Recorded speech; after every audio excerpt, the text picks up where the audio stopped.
ছিল গরিব চাষি, তার নাম ছিল রহমান। রহমান ছিল খুবই সাদাসিধে এবং পরিশ্রমী মানুষ। সে ছোট্ট একটা কুঁড়ে ঘরে থাকত, তার স্ত্রী আর ছোট একটি ছেলের সাথে।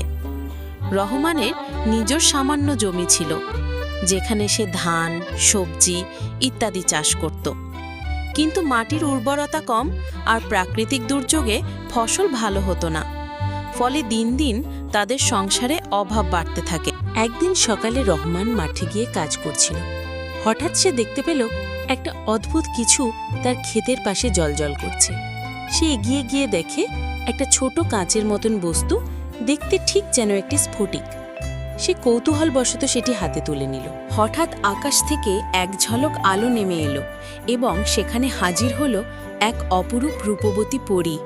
তার গায়ে ছিল রূপালী শাড়ি, মাথায় মুকুট, চোখে অপার দয়া। রহমান হতবাক। সে কিছু বলার আগেই পরী বলল, ভয় পেও না রহমান, আমি জাদুর পরী। তুমি এই স্ফটিক তুলে আমাকে মুক্ত করেছ। আমি এখানে 1000 বছর ধরে বন্দী ছিলাম। এখন আমি তোমার এক ইচ্ছা পূরণ করতে পারি। বলো, কি চাও? রহমান চিন্তায় পড়ে গেল। সে চাইলে অনেক কিছু চাইতে পারত, সোনা, জমি, প্রাসাদ, নাম, যশ। কিন্তু সে খুবই সহজ সরল মানুষ। সে বলল, পরী, আমি কিছু বড় কিছু চাই না। আমি শুধু চাই যেন আমার জমিতে ভালো ফসল হয় আর আমার পরিবার যেন ক্ষুধায় না থাকে। পরী মুচকি হেসে বলল, তুমি খুবই মহৎ হৃদয়ের মানুষ। তোমার মতো মানুষের জন্যই পৃথিবী টিকে আছে। তাই আমি শুধু একটি ইচ্ছা নয়, তোমার জন্য একটি আশীর্বাদ রেখে যাচ্ছি। তোমার জমি এখন থেকে কখনো অনুর্বর হবে না। প্রতি বছর তুমি প্রচুর ফসল পাবে। এই বলে পরী আবার আকাশে মিলিয়ে গেল। রহমান বাড়ি ফিরে এলো, কিছুটা অবিশ্বাসে, কিছুটা আনন্দে। কিন্তু সে লক্ষ্য করল ধীরে ধীরে তার জমির রং বদলাচ্ছে। যেখানে আগেও ফসল হতো না, সেখানে এখন সবুজে সবুজ ফসলের চারা গজাচ্ছে। মাস খানিকের মধ্যেই তার জমিতে এমন ফসল হলো যা সে জীবনে কল্পনাও করেনি। ধান, গম, শাকসবজি সব কিছু এত বেশি হলো যে সে বাজারে বিক্রি করে অনেক টাকা উপার্জন করতে পারল। সে এখন গরিব না, বরং সম্মানিত চাষি হয়ে উঠল। তবে রহমান বদলায়নি।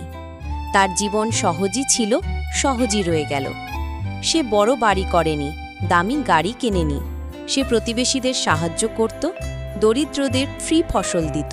এদিকে পাশের গ্রামে এক লোভী জমিদার থাকত। তার নাম ছিল করিম। সে রহমানের বদল দেখে খুবই ঈর্ষান্বিত হয়ে উঠল। সে ভেবে নিল, নিশ্চয়ই রহমান কোনো জাদু পেয়েছে। সে এক গুপ্তচর পাঠিয়ে রহমানের কথা শুনে জানতে পারল পরীর গল্প। করিম ঠিক করল সে যেভাবেই হোক সেই পরীকে ধরবে আর তার কাছ থেকে অনেক ইচ্ছা আদায় করে নেবে। এক রাতে করিম গোপনে রহমানের জমিতে গিয়ে খোঁজাখুঁজি শুরু করল সেই স্ফটিকের। অনেক খোঁজার পর সে ঠিক জায়গায় পেয়ে গেল একটা আরেকটা ঝলমলে বস্তু। কিন্তু সে বুঝতে পারল না এটা আসল না নকল। সে হাতে তুলতেই হঠাৎ চারদিক অন্ধকার হয়ে গেল। হঠাৎ এক বিকট আওয়াজ হলো। করিম চমকে উঠে দেখে এক অন্ধকার পরী এসেছে, যাকে বলে অভিশপ্ত পরী। সে বলল, তুমি লোভ করে আমাকে জাগিয়ে তুলেছ, এখন তোমাকে শাস্তি পেতে হবে। তোমার লোভের কারণে তুমি চিরকাল অভিশপ্ত থাকবে। এরপর করিম অজ্ঞান হয়ে গেল, আর সকালে যখন জ্ঞান ফিরে পেল, সে দেখল তার সব জমি শুকিয়ে গেছে, তার প্রাসাদ ধসে পড়েছে। সে পথে বসে গেল। অন্যদিকে রহমানের জমিতে তখনও ফলন হচ্ছে। পরীর দেওয়া আশীর্বাদ কখনো ফুরালো না। রহমান তার জীবন কাটিয়ে দিল দান করে, মানুষের পাশে থেকে। অনেক বছর পরে যখন রহমান মারা গেল, তখন গ্রামের মানুষ বলতো, সে শুধু একজন চাষি ছিল না, সে ছিল আমাদের আশার আলো, আমাদের গ্রামের নায়ক। আর কেউ আর সেই জাদুর পরীকে দেখেনি।